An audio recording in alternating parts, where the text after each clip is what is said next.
Selena, for Who is Jesus today, I'm hearing that the situation with David is being taken care of, and the analysis is correct.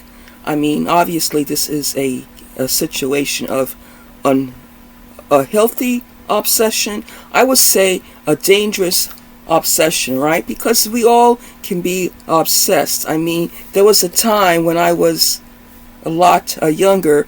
I used, let me share this with you, by the way, because people like to say, well, what do I do for my skin or good skin?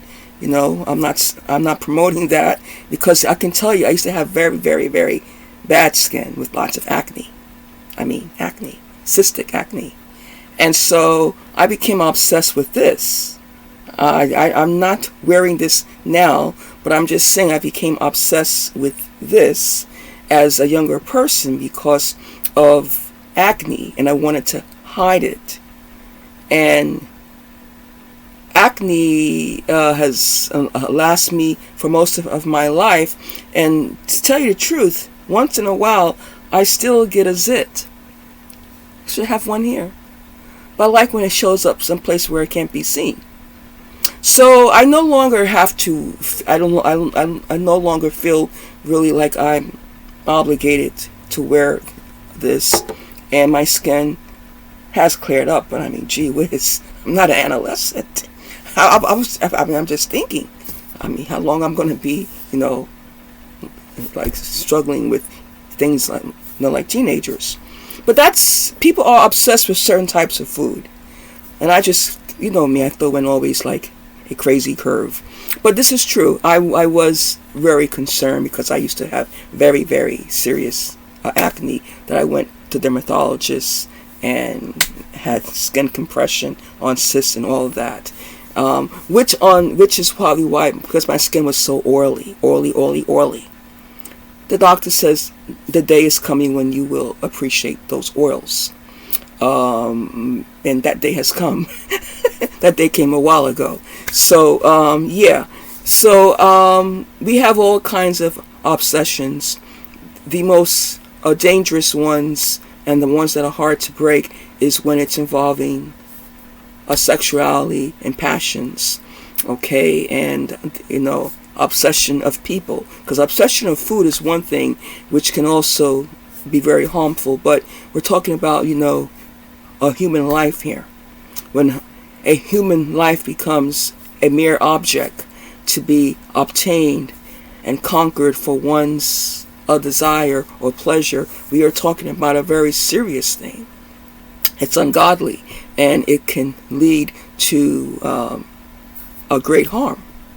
So I read Psalm 37. I felt led to do that. I felt led to highlight the life of King Saul as I was wrapping things up in my own heart concerning sending videos about this man, because this will not become my obsession, you see, at all, thinking about someone over time who's been maybe obsessed with me. I've never been there, and it is unhealthy. It is not a love story. It is not a design or arrange a marriage by God or anyone else. Obsession isn't healthy at all. You can't even really value the person's feelings much. And this could have been much more worse, maybe scandalous, dangerous.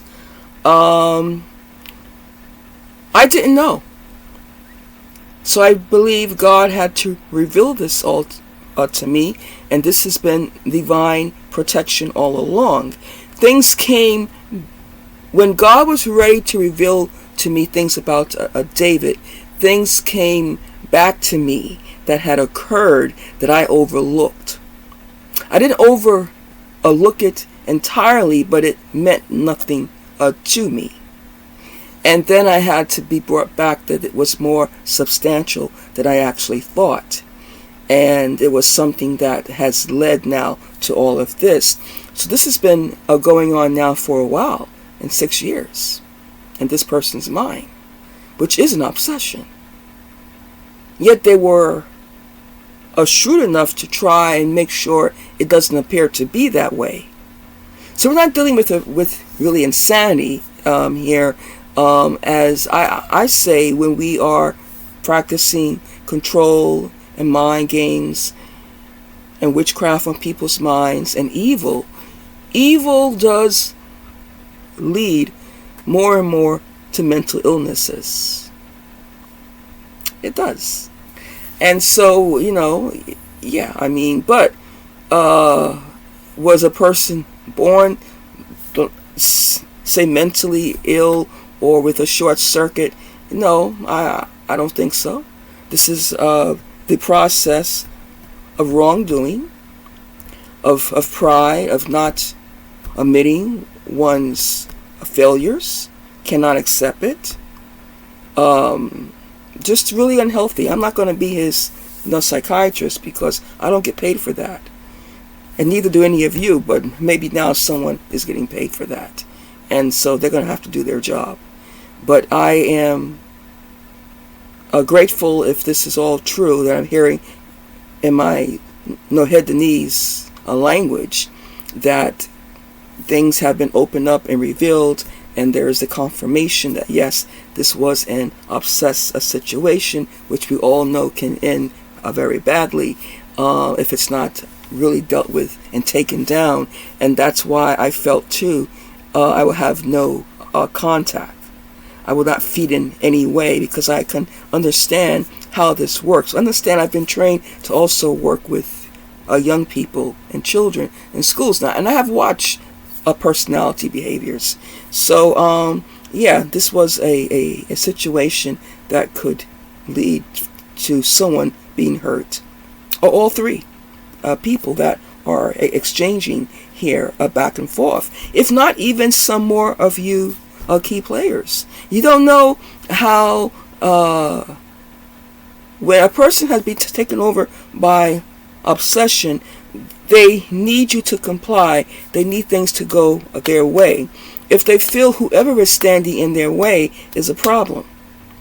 So people, you need to pray, be watchful and prayerful, and it's going to be okay, because the Lord has exposed things. What God exposes, He certainly has intended to handle, and it has been handled. But things need to be learned, and to the host, we cannot be so much into trying to save ourselves from risk, and then all of the key players trying to save the host from risk of me, when I'm the one that's under the greatest risk, and a woman at that. Okay? You can like and subscribe. Shalom.